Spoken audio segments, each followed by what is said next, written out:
Jai Hind. Today's lecture we will study generation of Hamming code by using even parity method. Hamming code is a error correcting code. With the help of Hamming code, we can tell the location in which one bit error has been occurred. We have given this message. Generate Hamming code for given message using even parity. Number of bits in message are 4. तो k is 4. Hamming code के case में हम message bits में parity bits add करते हैं. How many parity bits we have to add? Simply this equation should be satisfy. Class different parity bits में हम check करते हैं. अगर हम 2 पैरिटी बिट्स लेते हैं, 2 to the power 2 4 greater than equal to p is 2, k is 4 plus 1 that is 7. 4 7 से बड़ा नहीं होता है तो पैरिटी बिट्स हम 2 नहीं ले सकते.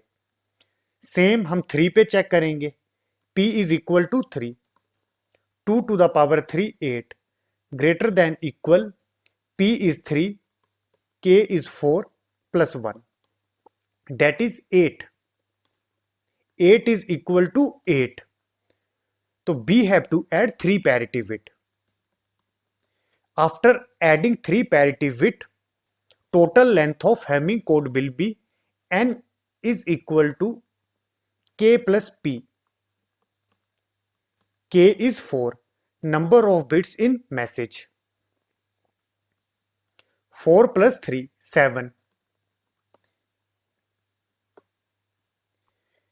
We have added 3 parity bit. Position of first parity bit will be 2 to the power 0, that is 1. This is P1. Position of second parity will be 2 to the power 1, that is 2. This is P2. Position of third parity bit will be 2 to the power 2, that is 4. This is P4. Length of resulting Hamming code is 7. These are the 7 bits. Location of first parity bit is P1. This is P1. Location of second parity bit will be P2. This is P2. Location of third parity bit is P4. This is P4. Remaining are data bits. This is D3. This is D5. This is D6. This is D7. This is a least significant bit. So this is a D3. D3 is 0. Same D5 is 1. D6 is 0. This is more significant bit. D7 is 1. These are the parity bits.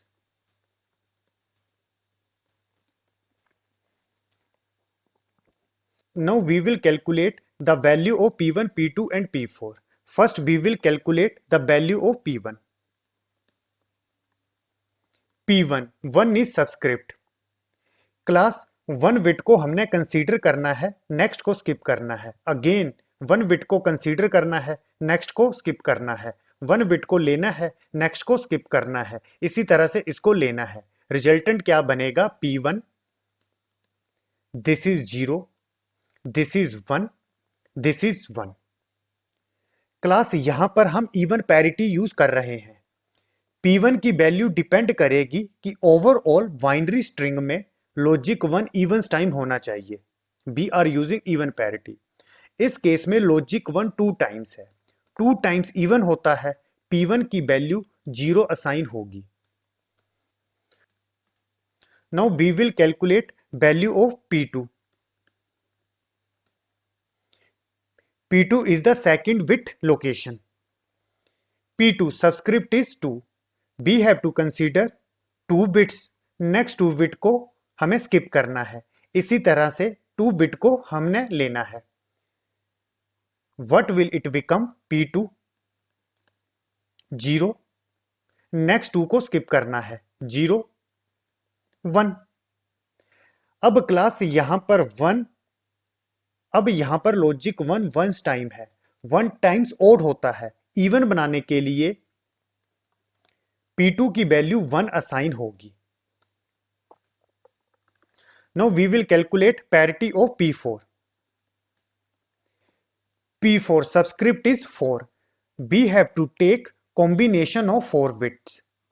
Next 4 bit को हमने नहीं लेना है class, यहां पर next 4 bits आगे नहीं है, तो सिंपली ये 4 बिट्स हमें लिखनी है P4 1 0 1। अब क्लास यहां पर लॉजिक 1 2 टाइम्स है, 2 टाइम्स इवन होता है, तो P4 की वैल्यू 0 असाइन होगी। The value of P1 is 0, value of P2 is 1, value of parity P4 is 0। This is the original message. First we converted original message in Hamming code by using 3 parity bits. This is the Hamming code which transmitter has to send to receiver.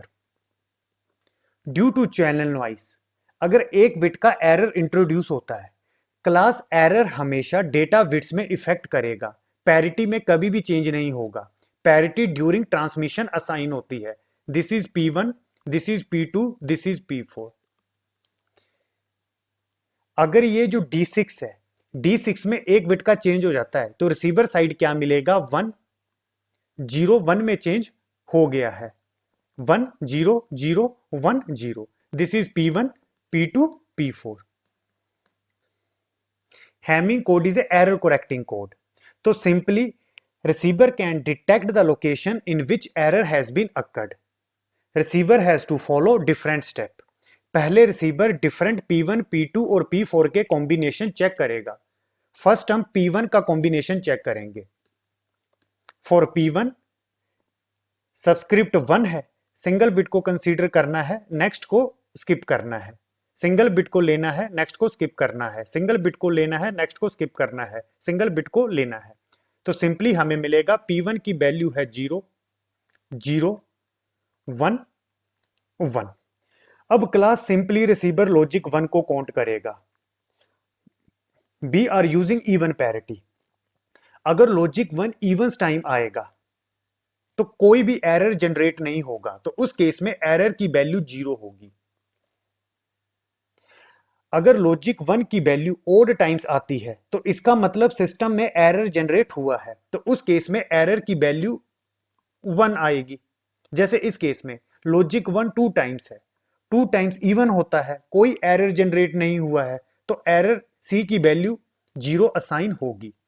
इसी तरह से receiver P2 parity को check करेगा।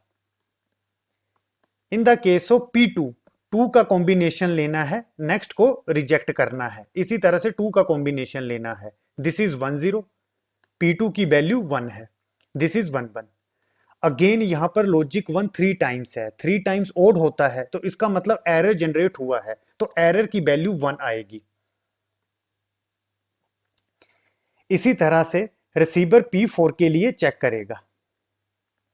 P4 के case में हम 4 का combination लेते हैं, 0 1 1 1।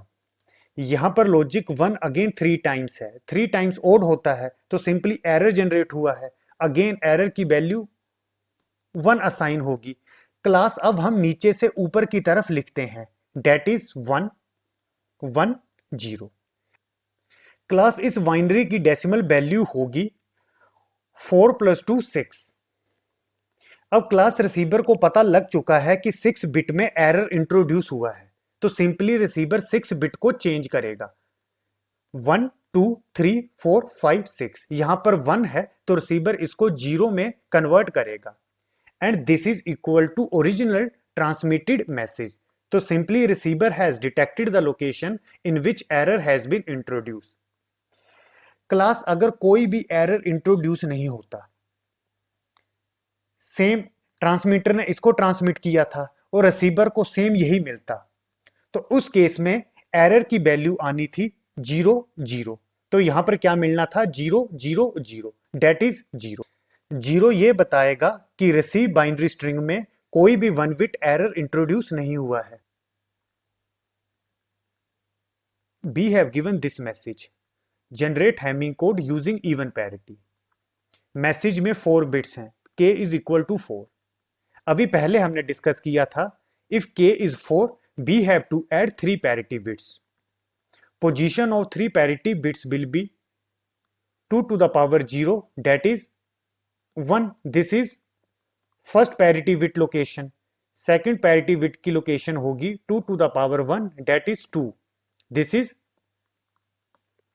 P2. थर्ड पैरिटी बिट की लोकेशन होगी 2 to the power 2, that is 4. This is P4.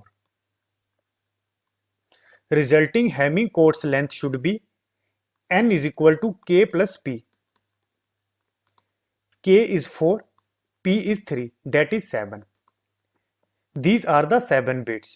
First parity bit की लोकेशन है P1, सेकंड पैरिटी बिट की लोकेशन है P2, थर्ड पैरिटी बिट की लोकेशन है P4. These are the data bits. This is least significant bit. D3 की value होगी 1, D5 की value होगी 0, D6 की वैल्यू होगी 0. This is most significant bit. D7 की वैल्यू होगी 1. Now we will calculate value of P1, P2 and P4. For P1 subscript is 1. P1 बताएगा first bit location, तो सिंगल बिट को लेना है, नेक्स्ट को नहीं लेना है. सिंगल बिट को लेना है, नेक्स्ट को नहीं लेना है. सिंगल बिट को लेना है, नेक्स्ट को नहीं लेना है. सिंगल को लेना है. This is P1, this is 1, this is 0, this is 1. अब class we are using even parity. यहां पर लॉजिक 1 2 टाइम्स है, 2 टाइम्स इवन होता है, तो P1 की वैल्यू 0 असाइन होगी, that is 0. Now we will calculate value of P2. Subscript is 2. 2 bit का कॉम्बिनेशन लेना है, नेक्स्ट 2 को नहीं लेना है. 2 बिट का कॉम्बिनेशन लेना है. This is P2 1 0 1. Again logic 1 2 times है, 2 टाइम्स इवन होता है, तो P2 की वैल्यू भी 0 असाइन होगी. इसी तरह से for P4 subscript is 4. 4 bit का कॉम्बिनेशन लेना है. P4 0 0 1. लॉजिक 1 1 टाइम्स है, 1 टाइम्स ओड होता है, तो ओवरऑल इवन बनाने के लिए P4 की वैल्यू 1 असाइन होगी. P4 is 1. Initially we have given this message. We converted this message in 7-bit Hamming code by using 3 parity bits. Now transmitter has to transmit this Hamming code to receiver. अगर due to channel noise एक bit में change हो जाता है, हमेशा एक bit का change data bits में होगा, पैरिटी बिट में चेंज नहीं होगा. फॉर एग्जांपल अगर ये 1 0 में चेंज हो जाता है, तो रिसीवर साइड हमें क्या मिलेगा? 1 0 0 1 0 0 0. अब class Hamming code is a error correcting code. अब रिसीवर ये बताएगा कि कौन सी लोकेशन में एरर जनरेट हुआ है. पहले रिसीवर पैरिटी P1 को चेक करेगा. P1 सिंगल बिट को लेना है, नेक्स्ट को नहीं लेना है. सिंगल को लेना है, नेक्स्ट को नहीं लेना है. सिंगल को लेना है, नेक्स्ट को नहीं लेना है. सिंगल को लेना है. P1 की वैल्यू है 0 0 0 1. अब क्लास रिसीवर लॉजिक 1 को काउंट करेगा. अगर लॉजिक 1 इवंस टाइम आएगा तो इसका मतलब है कोई एरर नहीं है, तो उस केस में C की वैल्यू 0 होगी. अगर लॉजिक 1 ओड टाइम्स आएगा, इसका मतलब एरर इंट्रोड्यूस हुआ है, तो उस केस में एरर की वैल्यू 1 आएगी. जैसे यहां पर लॉजिक 1 वंस टाइम है, वंस टाइम्स ओड होता है, एरर जनरेट हुआ है, तो C0 की वैल्यू 1 असाइन होगी. इसी तरह से रिसीवर पैरिटी P2 को चेक करेगा. सबस्क्रिप्ट 2 है, 2 का कॉम्बिनेशन लेना है, नेक्स्ट 2 को नहीं लेना है. 2 का कॉम्बिनेशन लेना है. This is 0 0. P2 की वैल्यू 0 है, 0 1. क्लास अगेन यहां पर लॉजिक 1 वंस टाइम है, वंस टाइम ओड होता है, एरर जनरेट हुआ है, तो एरर की वैल्यू 1 असाइन होगी. इसी तरह से रिसीवर P4 के लिए चेक करेगा. 4 बिट का कॉम्बिनेशन लेना है. P4 की वैल्यू है 1 0 0 1. अगेन यहां पर लॉजिक 1 2 टाइम्स है, 2 टाइम्स इवन होता है, एरर नहीं है, तो उस केस में C2 की वैल्यू 0 असाइन होगी. क्लास इसको हम लिखेंगे C2 C1 C0. This is error correcting code, that is 0 1 इसकी डेसिमल वैल्यू होती है 3। अब रिसीवर को पता लग चुका है कि तीसरी बिट में एरर इंट्रोड्यूस हुआ है, तो सिंपली रिसीवर थर्ड बिट को चेंज करेगा, फर्स्ट सेकंड थर्ड, 0 को 1 में चेंज करेगा। This is equal to originally transmitted Hamming code.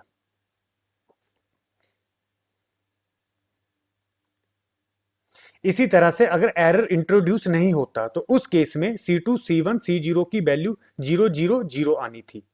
तो लास्ट में इसको मैं समराइज कर रहा हूं। Hamming code is error correcting code. With the help of Hamming code, we can identify the location in which one bit error has been occurred.